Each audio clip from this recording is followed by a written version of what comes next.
Welcome back to the Honey Exchange. It is Labor Day weekend and we've got a hive here that's a little too small for winter. We're really starting to think about winter here in Maine.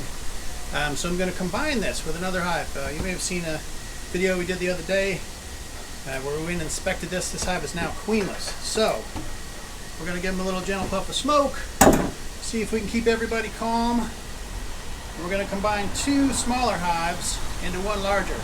What we recommend, you don't combine two weaker hives, but the hive down there that I'm going to bring over has a really good laying queen. She's just young, got a late start.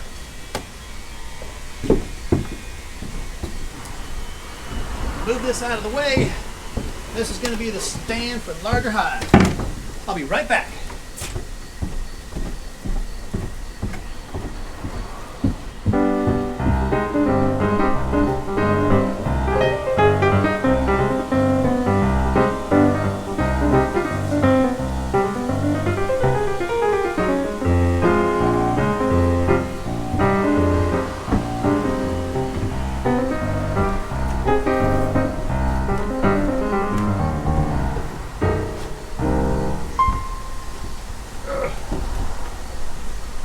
Heavy, not as heavy as I'd like it to be.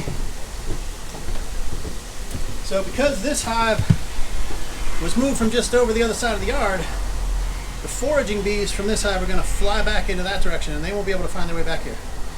They're going to find their way into a hive over there and need some extra foragers. Win-win. So here's what we're going to do. If you're running just traditional hives, you'd have deep hive bodies. Combining with those is easy. Just take a piece of newspaper, put the two hives together, Bob's your uncle. But because we have an 8-frame hive and a 5-frame hive, we've got a deep hive body and we've got a medium hive body, we're going to have to do some shaking of bees. So that should be fun. Here's what we're going to do.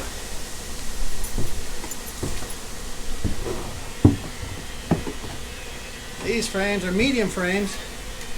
So they're going to go into the medium 8-frame box. That's going to be the bigger hive. Oh, I'm winded just from walking down there. Let me tell you, getting old.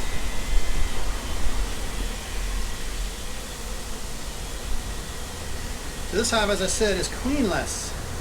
Did I say that?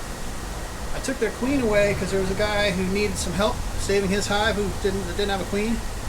So these bees have been one day without a queen. That should make them much more welcoming to a healthy laying queen than we have in this hive here. So we're just going to move these brood frames into the 8-frame box. Gentle as you go. They're in a good mood. It's a beautiful sunny day. Bees love a sunny day. It's also the beginning of September, which is important.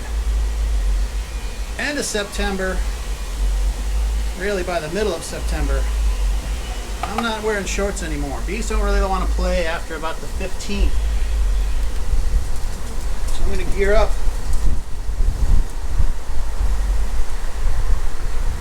This is just honey. They've got a nice honey wall built. If you saw that video we did last, this hive was desperately light, so we put a sugar syrup feeder on them, and now they put on a little bit of weight. It's good. They're making their way toward being ready.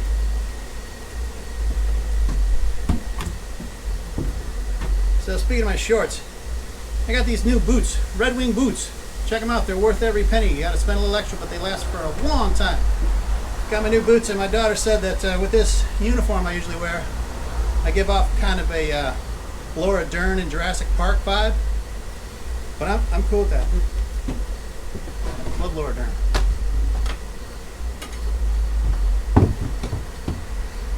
Oh, I should probably give these guys a little puff of smoke. Calm them down. They're pretty calm anyway. Nectar just started flowing. Knotweeds blooming. Lots of goldenrod blooming. Pretty soon we'll start seeing our New England asters blooming. It's a good time to be a bee. So, if we just put these two hives together without a little care, they would want to fight. We don't want them to do that. So, we're going to make sure that all the bees from one hive are on one side of the newspaper, the others are on the other side of the newspaper. As I said, that's going to take some shaking.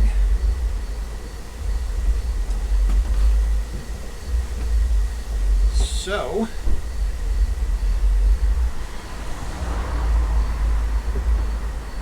this hive's getting some honey on it. I like that. It's got some pollen. Second frame, I like to have honey and pollen. That's where they want their protein to be in the wintertime. Move some of these out of the way. This one I put in fairly recently.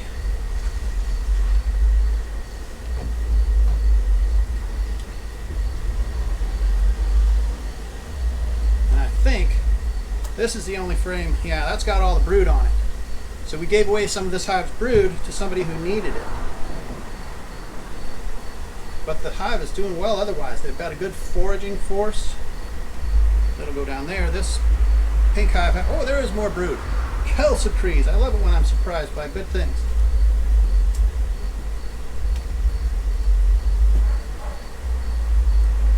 More brood.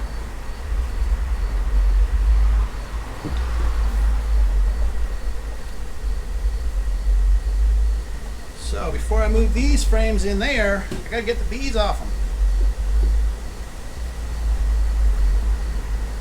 These are red hive bees. There's yellow hive bees. Here's how we're going to do that. We're just going to take the frame and put it down here. Anybody, if you're getting a little older, get everything up off the ground. You don't need to be bending over too much. So, they live with those bees.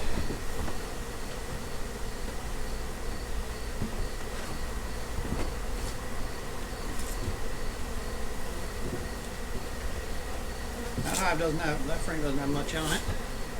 Let's see about that.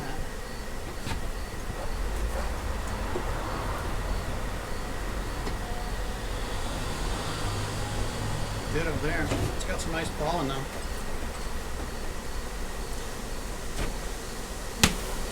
Not much else going on in the frames down below. Okay. So the queen's got some laying space. And a honey wall.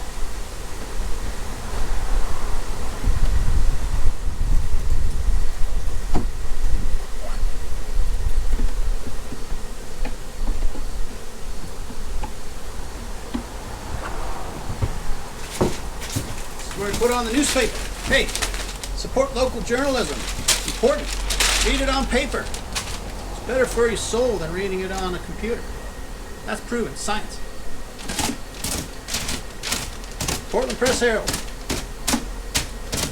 We're big fans. So now, that's going to go up here. I put a few slits in the paper so the bees can start chewing through that. They don't like this barrier in the middle of their house. But it'll give some time to not have a big war between all the bees. They chew through that, they slowly start to recognize that one queen who's in there. Her pheromone will start to dominate. Everybody goes home happy. So, these bees